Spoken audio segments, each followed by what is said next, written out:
ನೀನು ಖಂಡಿತವಾಗ್ಲೂ ತಪ್ಸ್ಕೊಳಕ್ಕಾಗಲ್ಲ. ನಾವೀಗ ನಿನ್ನ ಶೇರ್ ಖಾನ್ ಹತ್ರ ಕರ್ಕೊಂಡು ಹೋಗ್ತೀವಿ. ಅವರು ನಿನಗೆ ತಕ್ಕ ದಂಡನೆ ಕೊಡ್ತಾರೆ. ಒಂದು ಕಾಡಿನಲ್ಲಿ ಟೀನು ಅದರ 2 ಮಕ್ಕಳ ಜೊತೆ ಜೀವಿಸ್ತಾ ಇತ್ತು. ಆ ಕಾಡಲ್ಲಿ ಒಂದು ಕೆಂಪು ಗುಹೆ ಇತ್ತು. ಆ ಗುಹೆಯೊಳಗಡೆ ಬರೀ ಕೆಂಪಾಗಿರೋ ಪಕ್ಷಿ ಮಾತ್ರನೇ ಹೋಗಕ್ಕಾಗೋದು. ಆ ಪೂರ್ತಿ ಕಾಡಲ್ಲಿ ಟೀನು ಮಾತ್ರನೇ ಕೆಂಪಾಗಿದ್ದಿದ್ದು. ಮಕ್ಕಳ, ನಾನ್ ನಾಳೆ ಬೆಳಗ್ಗೆ ತಿನ್ನೋದಕ್ಕೆ ನಮ್ ಎಲ್ಲಾರ್ಗೂ ಫೇವ್ರೇಟ್ ಆದ ಬ್ಲೂ ಆಪಲ್ ತರ್ತೀನಿ. ಎಲ್ಲರೂ ಸೇರಿ ಸಂತೋಷವಾಗಿ ತಿನ್ನೋಣ. ಅಡ ಅಮ್ಮ, ಬ್ಲೂ ಆಪಲ್ ಅದು ಬರೀ ಕಪ್ಪು ಗುಹೆಯಲ್ಲಿ ಮಾತ್ರ ಸಿಗುತ್ತೆ ಅಲ್ವಾ? ಮಜಾ ಬರುತ್ತೆ. ಇಬ್ಬರು ತುಂಬಾ ಸಂತೋಷ ಪಡ್ತಾರೆ. ಅದೇ ಸಮಯಕ್ಕೆ ಅಲ್ಲಿಗೆ ಕಾಲು ಹದ್ದು ಬರ್ತಾನೆ. ಅರೆ ಕಾಲು ಹದ್ದು, ನೀವಿಲ್ಲಿ? ಹಾ ಟೀನು ಹಕ್ಕಿ, ನಾ ಈ ಕಡೆಯಿಂದ ಹೋಗ್ತಾ ಇದ್ದೆ. ನೀನು ಬ್ಲೂ ಆ್ಯಪಲ್ ಬಗ್ಗೆ ಮಾತಾಡ್ತಾ ಇದ್ದೆ, ಅದಕ್ಕೆ ಕೆಳಗೆ ಬಂದೆ. ಸ್ವಲ್ಪ ಆ್ಯಪಲ್ನ ನನಗೆ ತಿನ್ನಕ್ಕೆ ಕೊಡು. ಆಹಾ, ಖಂಡಿತ ಕೊಡ್ತೀನಿ. ನೀನು ತುಂಬ ಒಳ್ಳೆಯವಳು. ಕಪ್ಪು ಗುಹೆಗೆ ಯಾವ ಹೋಗ್ತಾ ಇದೀಯಾ? ನಾನು ಈಗ್ಲೇ ಹೊರಡ್ತಿದ್ದೀನಿ.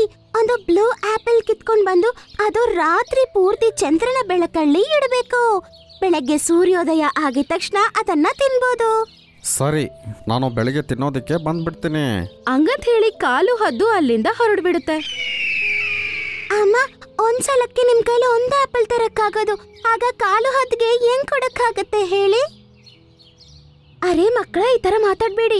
ಇವತ್ ನಾವ್ ಹೆಲ್ಪ್ ಮಾಡಿದ್ರೆ ನಾಳೆ ಕಾಳು ಅನ್ನ ನಮಗ್ ಹೆಲ್ಪ್ ಮಾಡ್ತಾನೆ. ಅವ್ರಿಗೂ ಕೊಟ್ಟು ನಾವ್ ಹಂಚ್ಕೊಂಡ್ ತಿಂದ್ರೆ ಯಾರು ಹಸಿವಿನಿಂದ ಸಾಯ್ಬೇಕಾಗಿರೋ ಪರಿಸ್ಥಿತಿ ಬರಲ್ಲ.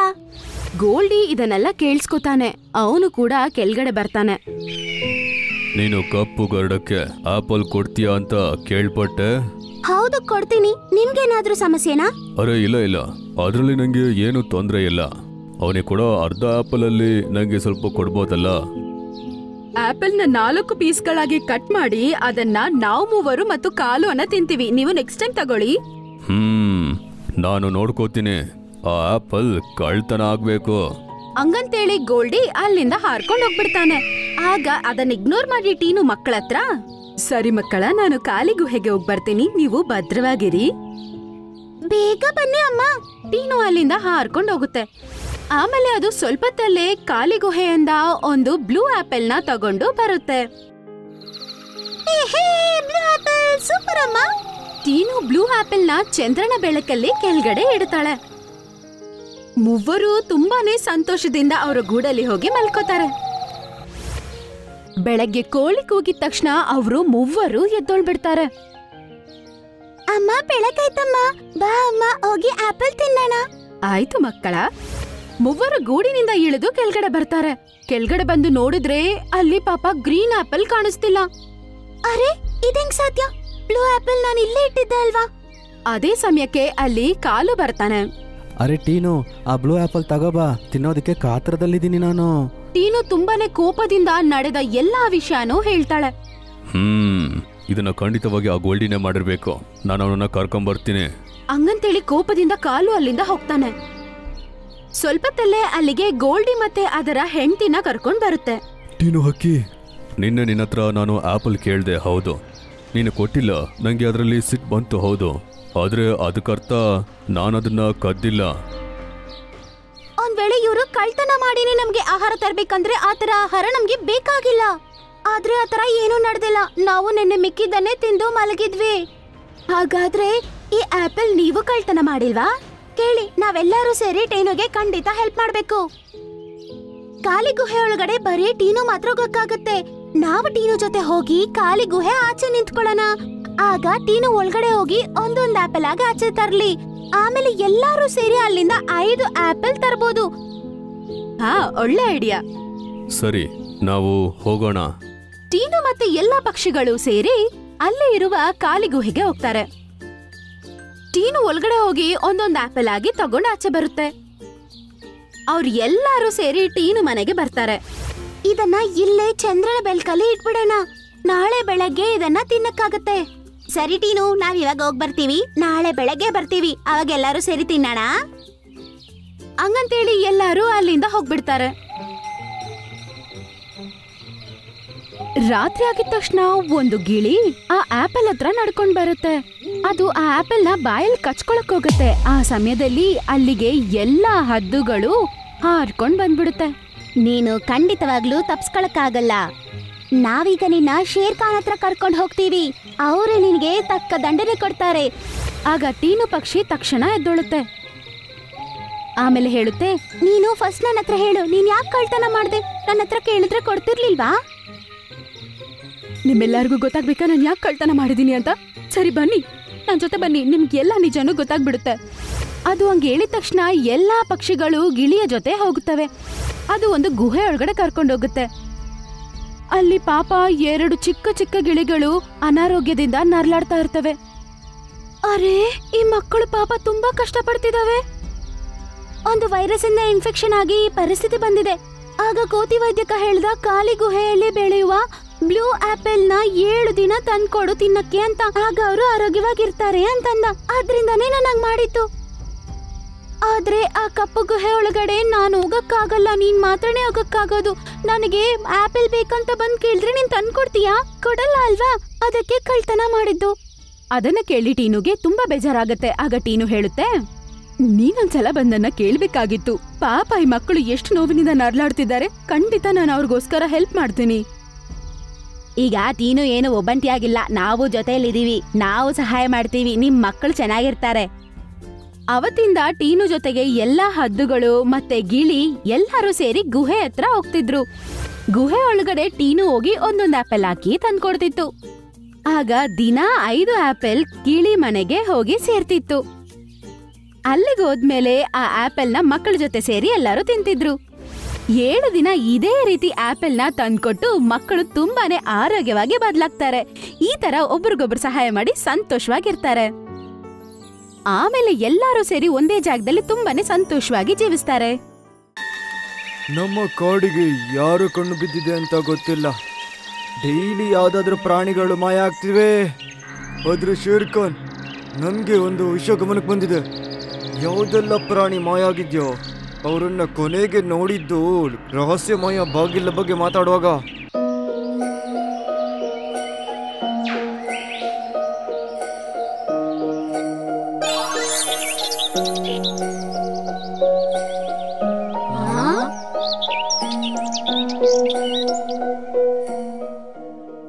ಅರೆ ವಾ, ಈ ಹಣ್ಣು ಎಷ್ಟು ಚೆನ್ನಾಗಿದೆ. ಇಂತಹ ಒಂದು ಹಣ್ಣು ನಾನು ಯಾವಾಗ್ಲೂ ನೋಡೇ ಇಲ್ಲ. ನಾನು ಈ ಹಣ್ಣನ್ನ ಇವತ್ ನೋಡ್ಬಿಟ್ಟೆ. ನಾನು ಈ ಹಣ್ಣನ್ನ ಖಂಡಿತವಾಗ್ಲೂ ಇವತ್ತು ಹೆಂಗಿದೆ ಅಂತ ತಿಂದು ನೋಡ್ಬೇಕು.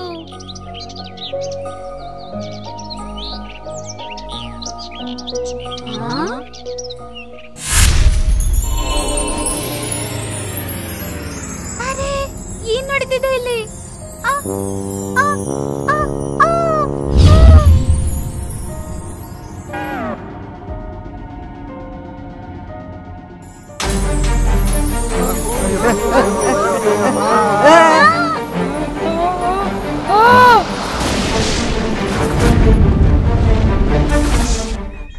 ಕಾಡಲ್ಲಿ 4 ಕಡೆ ಪರಿಸ್ಥಿತಿನೇ ಚೆನ್ನಾಗಿರ್ಲಿಲ್ಲ. ಎಲ್ಲಾ ಜಂತುಗಳು ಚಿಂತೆಗೊಳಗಾಗಿತ್ತು.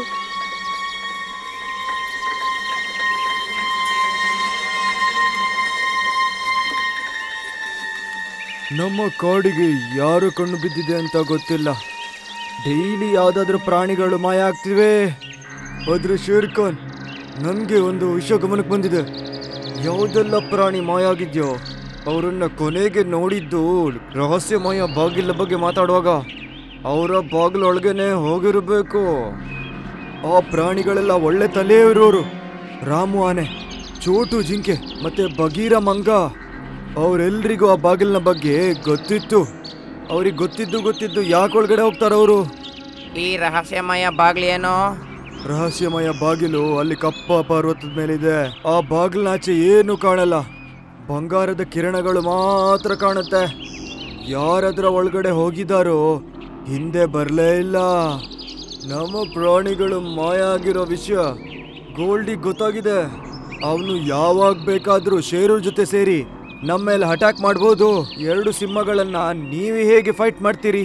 ಒಬ್ಬ ರಾಜನಾಗಿ ನಂಗೆ ಸೋಲೊಪ್ಕೊಳ್ಳೋದು ಇಷ್ಟ ಇಲ್ಲ. ಆದ್ರೆ ನಾನು ಸಾಯೋ ತನಕ ಹೋರಾಡ್ತೀನಿ.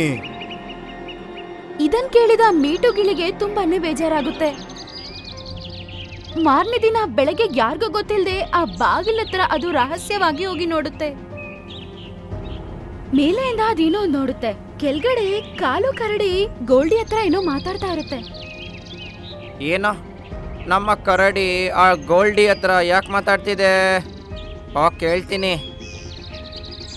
ಗೋಲ್ಡಿ ಮಹಾರಾಜ, ನೀವು ಹೇಳ್ದಾಗೇನೆ ಕಾಡಿನ ಎಲ್ಲ ಪ್ರಾಣಿಗಳನ್ನ ಆ ಬಂಗಾರದ ಬಾಗ್ಲಾಚೆ ಕಳ್ಸ ಆಗೋಗಿದೆ ನಾನು. ಇನ್ನವರು ಹಿಂದೆ ಬರೋದೇ ಇಲ್ಲ. ಅಟ್ಯಾಕ್ ಮಾಡಕ್ ಸರಿಯಾದ ಟೈಮು. ಶೇರ್ ಖಾನ್ ನಿನ್ನ ಹತ್ರ ಸೋತು ಹೋಗ್ತಾನೆ. ನಮ್ಮ ಕಾಡಲ್ಲೂ ಕೂಡ ನೀವೇ ಇರ್ತೀರ ರಾಜರಾಗಿ. ಈಗೇನಾದ್ರೂ ಆದ್ರೆ ನೀನು ಈ ಕಾಡಿನ ಮಂತ್ರಿ ಕಣಯ್ಯ. ಅಂದ್ರೆ ಕರಡಿ ಗೋಲ್ಡಿ ಒಟ್ಟಿಗೆ ಸೇರ್ಕೊಂಡಿದ್ಯಾ? ಇದ್ರ ಬಗ್ಗೆ ಶೇರ್ ಖಾನಿಗೆ ನಾನು ಹೇಳಲೇಬೇಕು. ಆಗ ಮಿಟ್ಟುಗೆ ಹಿಂದ್ಗಡೆಯಿಂದ ಯಾರೋ ಮಾತಾಡೋ ಶಬ್ದ ಕೇಳಿಸುತ್ತೆ. ಏನ್ ಕೇಳಿಸ್ಕೊತಾ ಇದೆಯಾ ಮಗು? ಅದು ಹಿಂದ್ಗಡೆ ತಿರುಗಿ ನೋಡುತ್ತೆ. ಅಲ್ಲಿ ಗೋಲ್ಡಿಯ ಕಾಡಿಗೆ ಸೇರಿದ ಹದ್ದು ಇತ್ತು. ಗೋಲ್ಡಿ ರಾಜ, ನೀವಿಬ್ರು ಮಾತಾಡ್ಕೋತಿರೋದು ಈ ಮಿಟ್ಟು ಎಲ್ಲ ಕೇಳಿಸ್ಕೋತು. ಇಡೀ ಅದನ್ನ ಕೇಳಿಸ್ಕೊಂಡು ಗಿಳಿಗೆ ತುಂಬಾ ಭಯ ಆಗುತ್ತೆ. ಆಮೇಲೆ ಅದು ಆ ಬೆಟ್ಟದ ಕಡೆ ಎಗರ್ಕೊಂಡು ಹೋಗುತ್ತೆ. ಹದ್ದು ಅದ್ರ ಹಿಂದ್ಗಡೆನೆ ಹೋಗುತ್ತೆ. ಅಯ್ಯೋ ದೇವ್ರೆ, ಏನಾದ್ರೂ ದಾರಿ ತೋರ್ಸು, ಇಲ್ಲ ಅಂದ್ರೆ ನನ್ ಕತೆ ಮುಗೀತೀಗ. ಆಗ ಅದು ಅದ್ರ ಮುಂದೆ ಒಂದು ಬಂಗಾರದ ಬಾಗಿಲು ಇರೋದನ್ನ ನೋಡುತ್ತೆ. ಅನ್ಸುತ್ತೆ ಅದೇ ಮಾಂತ್ರಿಕ ಬಾಗ್ಲಿದು. ಎಲ್ಲರೂ ಇದ್ರ ಬಗ್ಗೆನೆ ಮಾತಾಡ್ತಿದ್ರಲ್ವಾ, ನಾನಿದ್ರೊಳಗೆ ಹೋಗ್ಬಿಡ್ತೀನೀಗ. ಅಗ್ಗ ತಂದ್ಕೊಂಡು ರೆಕ್ಕೆನ ನಿಲ್ಸದೆ ಅದು ಆ ಬಾಗಿಲ ಕಡೆ ಹೋಗುತ್ತೆ. ಅರೆ ವಾ, ತುಂಬಾ ಒಳ್ಳೇದಾಯ್ತು. ಮತ್ತೆ ಇದು ವಾಪಸ್ ಯಾವಾಗ್ಲೂ ಬರಲ್ಲ. ಹಂಗಂತ ಅನ್ಕೊಂಡು ಅದು ಗೋಲ್ಡಿ ಮತ್ತೆ ಕರಡಿಯ ಬಳಿ ಹೋಗ್ಬಿಡುತ್ತೆ. ಒಳಗಡೆ ಹೋದ್ಮೇಲೆ ಸ್ವಲ್ಪತ್ವರೆಗೂ ಮಿಟ್ಟುಗೆ ಏನು ಕಾಣಿಸಲ್ಲ. ಆ ದೃಶ್ಯವನ್ನು ಮಿಟ್ಟು ನೋಡ್ಬಿಟ್ಟು ಅದ್ರ ಕಣ್ಣನ್ನ ಅದ್ರ ಕೈಲೇ ನಂಬಕ್ಕಾಗಿಲ್ಲ. ಅದು ಅಷ್ಟು ಸುಂದರವಾದ ಕಾಡಾಗಿತ್ತು. ಅದರ ಮುಂದೆ ನದಿ ಒಂದು ಓಡ್ತಿತ್ತು. ವರ್ಣರಂಜಿತ ಹೂವುಗಳು ಗಿಡದಲ್ಲಿ ಬಿಟ್ಟಿದ್ವು. ಅದು ನೋಡುತ್ತೆ, ಅದರ ಕಾಡಿನಿಂದ ಮಾಯ ಆಗಿರುವ ಜಂತುಗಳೆಲ್ಲ ಪಂಜರದಲ್ಲಿ ಬಂಧಿಸಲ್ಪಟ್ಟಿದ್ವು. 4 ಕಡೆ ಪಕ್ಷಿಗಳಿದ್ವು. ಮತ್ತೆ ಒಂದು ಪಕ್ಷಿ ಸಿಂಹಾಸನದ ಮೇಲೆ ಕೂತಿರುತ್ತೆ. ನೀನ್ ಯಾರು? ನೀನ್ ಇಲ್ಲಿ ಬಂದಿರುವುದರಿಂದ? ಪಕ್ಷಿಗಳ ರಾಣಿ, ನಾನು ಮಿಟ್ಟು ಅಂತ. ನನ್ನ ಗೆಳೆಯರನ್ನ ನೀವು ಯಾಕೆ ಹಿಡಿದಿಟ್ಕೊಂಡಿದ್ದೀರಾ ಇಲ್ಲಿ? ಈಗ ನಿನ್ನ ಕೂಡ ಇವ್ರಂಗೆ ನಾನು ಬಂಧಿಸ್ಬಿಡ್ತೇನೆ. ಹಂಗಂತ ಅದು ಮಾಯ ಮಾಡುತ್ತೆ. ಆದ್ರೆ ಮಿಟ್ಟು ಮೇಲೆ ಆ ಮಾಯೆ ಏನು ಪ್ರಯೋಗ ಆಗಿಲ್ಲ. ಏನಿದು? ಇದಾಗಕ್ಕೆ ಸಾಧ್ಯನೇ ಇಲ್ಲ. ನನ್ನ ಮಾಯ ನಿನ್ ಮೇಲೆ ಯಾಕೆ ಕೆಲ್ಸ ಮಾಡ್ತಿಲ್ಲ? ಹಂಗಂತ ಅವಳು ಮತ್ತೆ ಮಾಯ ಮಾಡ್ತಾಳೆ. ಈ ಸಲ ಕೂಡ ಅವಳ ಮಾಯೆ ಮಿಟ್ಟು ಮೇಲೆ ಕೆಲ್ಸ ಮಾಡಿಲ್ಲ. ಯಾವ ಜಂತು ಅತಿ ಆಸೆ ಇಲ್ಲದೆ ಇಲ್ಲಿಗೆ ಬರುತ್ತೋ ಅದ್ರ ಮೇಲೆನೆ ನನ್ನ ಮಾಯೆ ಕೆಲ್ಸ ಮಾಡಲ್ಲ. ಅಂದ್ರೆ ನೀನು ಅತಿ ಆಸೆಯಿಂದ ಇಲ್ಲಿ ಬಂದಿಲ್ವಾ? ಇಲ್ಲ ರಾಣಿ, ನನ್ನ ಜೀವನ ಉಳಿಸ್ಕೊಳ್ಳೋಕೆ ನಾನು ಬಂದೆ. ನನ್ನ ಹಿಂದೆ ಒಂದು ಹದ್ದು ಬಿದ್ದಿತ್ತು, ಅದರಿಂದ ಕಾಪಾಡ್ಕೊಳ್ಳೋಕಂತ ಇಲ್ಲಿ ಬಂದೆ. ನಿನ್ನ ಮನಸ್ಸು ತುಂಬಾ ಒಳ್ಳೆಯದು. ನಾನು ಕೊಡುವ ಬಹುಮಾನವನ್ನು ಪಡೆಯೋದಕ್ಕೆ ನಿನ್ನಂತಹ ಪಕ್ಷಿಗೆ ಮಾತ್ರನೇ ಅರ್ಹತೆ ಇದೆ. ಹಂಗಂತೇಳಿ ಪಕ್ಷಿ ರಾಣಿ ಮಾಯ ಮಾಡುತ್ತೆ. ಪಕ್ಷಿ ರಾಣಿ ಹತ್ರ ಇರುವಂತಹ ಒಂದು ಮಾಯಾ ಕೋಲು ಗಿಳಿಯ ಕೈಯಲ್ಲೂ ಬಂದ್ಬಿಡುತ್ತೆ. ಧನ್ಯವಾದ ಪಕ್ಷಿಗಳ ರಾಣಿ. ನನಗೆ ಈ ಮಾಂತ್ರಿಕ ದಂಡಕ್ಕಿಂತ ಜಾಸ್ತಿ ನನ್ನ ಫ್ರೆಂಡ್ಸಿಗ ಬೇಕು. ನಮ್ಮ ಕಾಡ್ ಮೇಲೆ ಅಟ್ಯಾಕ್ ಆಗೋಕಿದೆ. ಈಗ ನನ್ನ ಕಾಡನ್ನು ನಾನು ಕಾಪಾಡ್ಕೊಳ್ಬೇಕು. ಸರಿ ಮಿಟ್ಟು, ಇವ್ರು ಅತಿ ಆಸೆ ಕಾರಣದಿಂದಾನೇ ಒಳಗಡೆ ಬಂದ್ರು. ಇವ್ರನ್ನ ಬಿಡ್ಲೇಬಾರ್ದು ಅನ್ಕೊಂಡೆ, ಆದ್ರೆ ನೀನ್ ಹೇಳ್ತಿರೋದ್ರಿಂದ ನಾನ್ ಇವ್ರನ್ನ ಬಿಡ್ತಿದ್ದೀನಿ. ಹಂಗಂತೇಳಿ ಪಕ್ಷಿ ರಾಣಿ ಎಲ್ಲಾ ಜಂತುಗಳನ್ನೂ ಬಿಟ್ಬಿಡುತ್ತೆ.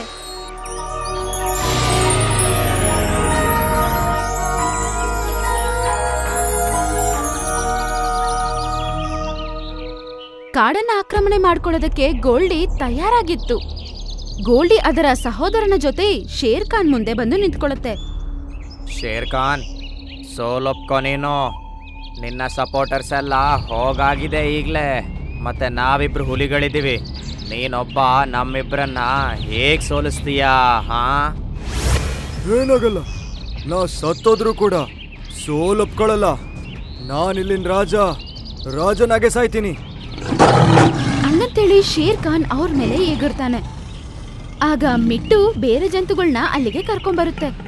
ಶೇರ್ ಖಾನ್, ನೀನೊಬ್ಬ ಇಲ್ಲ, ನಾವಿದ್ದೀವೀಗ. ಎಲ್ಲಾ ಜಂತುಗಳು ನೋಡ್ತವೆ.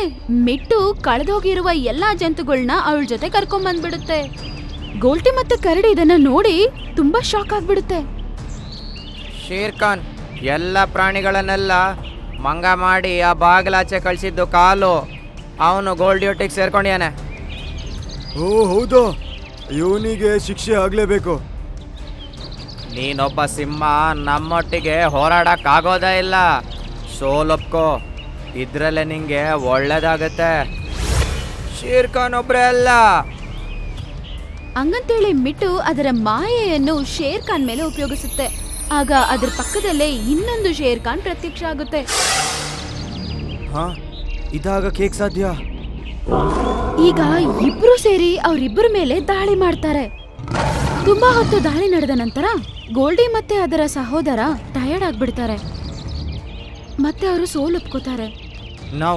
ನಾವು ಸೋಲ್ಕೊಳ್ತೀವಿ. ಬಿಟ್ಬಿಡು. ಬೋಯ್ ಮುಚ್ಕೊಂಡು ಇಲ್ಲಿಂದ ಹೊರಟೋಗು. ನೀವು ಹೋಗುವಾಗ ಈ ಕರಡಿನೂ ಕೂಡ ಕರ್ಕೊಂಡೋಗು. ಅದನ್ ಕೇಳಿದ ತಕ್ಷಣ ಅವರಿಬ್ರು ಅವ್ರ ಜೊತೆ ಕಾಲು ಕರಡಿನ ಕರ್ಕೊಂಡು ಅಲ್ಲಿಂದ ಬೇಗ ಓಡ್ಬಿಡ್ತಾರೆ.